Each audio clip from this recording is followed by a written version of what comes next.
গতকাল সন্ধেবেলা একটি ঘটনা আমার মনে অনেকগুলি প্রশ্নের উৎপত্তি করেছে এবং বলতে পারেন আমি খানিকটা মন থেকে কষ্টও পেয়েছি আর অবাক হয়ে গেছি। আমি ঘটনাটা একটু আপনাদের সাথে শেয়ার করি। আপনারা প্লিজ একটু মানে নিজেদের মতন করে আমাকে জানাবেন তো আমি ঠিক না ভুল। হয়েছে কি, আমি প্রতিদিনই সন্ধেবেলায় এখানে মানে আমি যে এলাকায় থাকি দিল্লিতে, সেই এলাকায় 5টার পর একটা সবজি বাজার বসে। তো আমি প্রতিদিনই সন্ধেবেলায় সবজি আনতে যাই 6টা নাগাদ। তো যে পথ দিয়ে যাই সেই পথে একটি মন্দির আছে। মন্দিরটির নাম হচ্ছে সাদিপুর লাল মন্দির। তো ওই লাল মন্দিরে প্রচুর ঈশ্বর দেব দেবীদের অধিষ্ঠান ওনারা আছেন এবং প্রতিদিন ভীষণ ধুমধামের সাথে ওখানে প্রত্যহ পুজো হয়।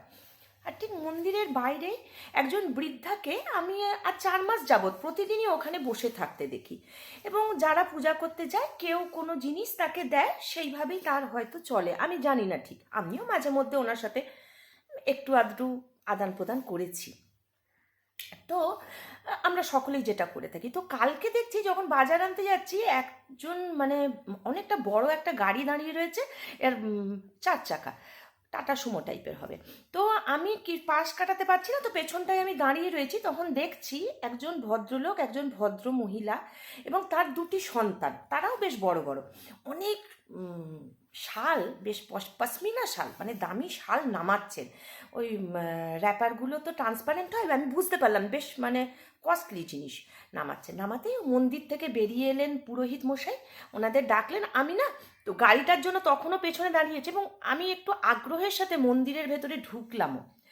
আমি সচরাচর মন্দিরের ভেতরে ঢুকি না, আমি আমার বাজার করে নিত্য কাজ করে চলে আসি। ঢুকে দেখছি উনি বলছেন ঠাকুরমশাইকে, এই সব শালগুলো আমরা ঠাকুরের জন্য এনেছি, তো আপনার মন্দিরের বিগ্রহ তো বোধহয় 18টা, হিন্দিতেই বলছেন 18টা, আমি 18টা শাল এনেছি। তখন পুরোহিত মশাই বলছেন, না পুরো 18টা নয় স্যার, আমার 19টা, আমাদের আরেকটি সন্তোষী মার বোধহয় মূর্তি পিছন দিকে আছে, সেটা আপনি দেখেন। বলছে আচ্ছা ঠিক আছে, কোনো ব্যাপার না। উনি ওনার তাড়াতাড়ি পকেট থেকে 2000 টাকা, কত এরকমই আমার মনে হলো, দূর থেকে দেখে 2000 টাকা বের করে ওনার ছেলেকে বললেন, যাও সামনে বাজার থেকে আর একটা শাল, এরকমই শাল কিনে নিয়ে চলে এসো। মানে তখন আমি বুঝতে পারলাম এই এক একটি শালের মূল্য 2000 টাকাই হবে, হয়তো বা 2000 টাকার আশেপাশে হবে। দিয়ে ওনারা বললেন আমরা পুজো সামগ্রী কিনে ফিরছি বলে ওনারা যখন বেরোচ্ছেন, এই যে মন্দিরের পাশে সেই বৃদ্ধা, ওনার গায়ে ভীষণ মানে ছিন্ন পোশাক, ঠান্ডায় কাঁপছেন, শাল আছে ভীষণ জরাজীর্ণ একটা শাল, উনি না ওনাদের দিকে হাঁ করে তাকিয়ে আছেন। আমি না এই ঘটনাটা আমার বেঙ্গলেও, আমার রাজ্যেও দেখেছি, যে মন্দিরের দেবতাদের গায়ে কিছুদিন যাবৎ, বিগত কিছুদিন যাবৎ মন্দিরের দেবতাদের গায়ে ভালো ভালো শাল পোশাক। আর কত মানুষ দেখবেন আপনারা নিজেদের জায়গাতেই দেখবেন ঠান্ডায় কাঁপছে, থরথর থরথর করে কাঁপছে, তাদের গায়ে কিছু নেই। আর ইভেন আমি এটাও দেখেছি, বিশ্বাস করতে পারবেন না, যে মেট্রো স্টেশনের বাইরে, এখানেরই দিল্লির কথাই বলছি, মেট্রো স্টেশনের বাইরে ঠকঠক করে ছোট্ট শিশুকে হাতে নিয়ে মা কাঁপছে, বাচ্চাটাকে বুকের মধ্যে নিজের বুকের থেকে যতটা গরম প্রদান করা যায় করছে, যতটা পারি এগিয়ে যাবার চেষ্টা করি।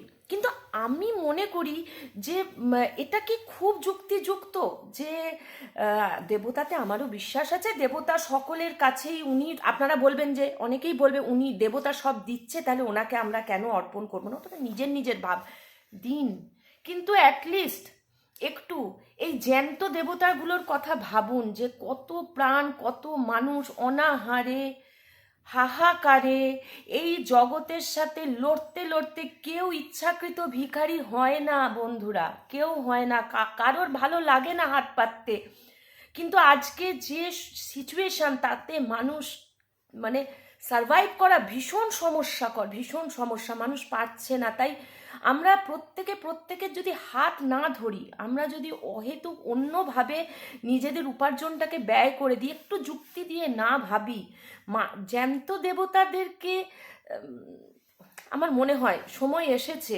আমাদের সকলের নিজেদের সামর্থ্য অনুযায়ী, আমি বলবো আমার কি বা আছে, আমি কতটুকুই বা দিতে, যতটুকু পারেন, আপনার উপার্জন 50 টাকা, তার থেকে 5 পয়সা দিন আপনি, আপনি 5 পয়সা দিয়ে এগান, দেখবেন কত ভালো হচ্ছে। এই যে অসামঞ্জস্যতাটা না বড্ড কষ্টকর বন্ধুরা, ভীষণ কষ্টকর।